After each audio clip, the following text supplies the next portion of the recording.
Hi, this is Jeremy Schuback of the Photoshop Expert Series. This is episode 12.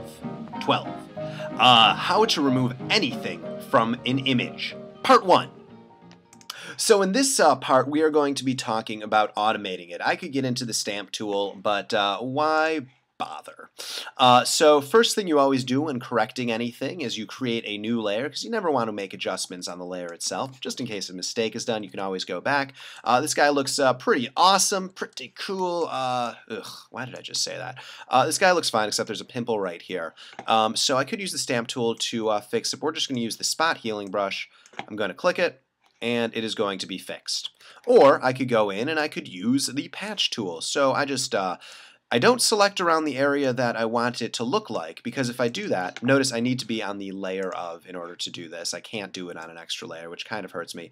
If I do it like that, all it will do is will duplicate the pimple, which is exactly the opposite of what I want. So I'm going to deselect this. We select around the area that we want fixing. So I'm going to just do that. Could not use the patch tool because the selected area is empty. Make sure you're on the right layer. Whenever there's a problem, always just make sure you're on the right layer. Select to an area that's generally the same. It will fade it in. Looks pretty good to me. However, let's be honest. This was an absurdly easy example. So, okay, just a couple more about the automated tools before I move on. Don't worry about that. Red eye tool, it removes red eyes. You select over a red eye, and it will get rid of red eyes. So that is all hunky-dory. I'm not going to close out of this image. I'm going to go back to it in a little bit. All right, so let's go to my next image. Now, the problem with using the automated tools is they're automated, so they can't always do the best of jobs. So if I were to try to use the spot healing brush right here, I'm just going to rub across it and hope for the best. And obviously what I'm trying to do, not so obvious, but what I'm trying to do is I'm trying to remove the remote control. It does a decent job, but you can really see it's not working exactly how I want. So I'm going to not use the spot healing brush, and I could try going in further and be like, oh, maybe if I press here, it will fade it in further and not cause further problems. I don't know about that. I'm going to step back, and I'm going to go into my patch tool, and I'm going to do exactly what I did with the pimple. Again, most of the time you can't use these tools in order to accomplish this, but hey, this is a rare exception where that's probably rather possible. So I'm going to deselect, and that's actually looking pretty good. This is actually a great example where the patch tool works just fine and is the preferable method to use. But let's say you have an image that's a little bit harder. And I really mean just a tiny, incy little bit harder. So let's say you have an image like this one. Now, you could try using the patch tool. I think we've established that trying to use here. I'm going to actually set a selection with the lasso tool first.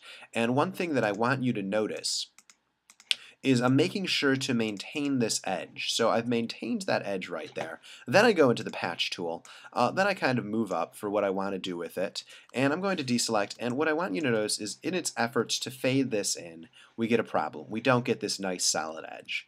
All right, so let's say that I also want to try the spot healing brush just to humor you, just in case you're like, hey, maybe this will work. No. No, it won't. And then the other thing I could actually try is the content aware fill. Okay, that didn't work at all. But we're not going to get into that right now. I'm going to use the content aware fill when it does work because I want you to love that tool because that is actually an automation tool that has some use in the world.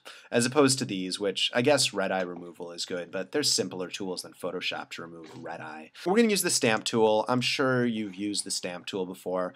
Process for using a stamp tool, put it on a new layer, set the stamp tool to current and below, make sure that it's not on current or you won't be able to do anything because it'll only be trying to copy and paste from the layer you're on, which is an empty layer. If you want, you can rename that layer, although I rarely rename layers. One thing I like to do is I go into Photoshop Preferences, blue cursors, and then I like to show the crosshairs in the middle of the brush tip, and that'll be immediately obvious why. So you'll notice that in the middle of my brush hair, I have this cross tip that tells me exactly where the middle is. Now when I hit Alt and I paste, I can make sure that the edge is in exactly the right place because I made sure that the edge was in the middle when I did it here. So now when I paste it, so I just got to let go of Alt and paste it in, that edge is continuous, because I made sure to keep the edge consistent. So I'm just going to press Alt and then click, and then make sure that that edge is still right in the center. And, then we'll get a pretty good selection. All right, this zoom in thing is kind of annoying me. All right, so then we'll get a pretty good selection. Now, remember, what you're trying to avoid in all cases with this is you don't want this to happen. And if you've used the stamp tool before, you've probably run into cases of this happening, or even worse, something like this happening. We do not want that to happen. And the way to avoid it is to always look at the edges. So I'm going to make sure the center's on the edge when I alt-click, or when I sample. That's the technical name for this.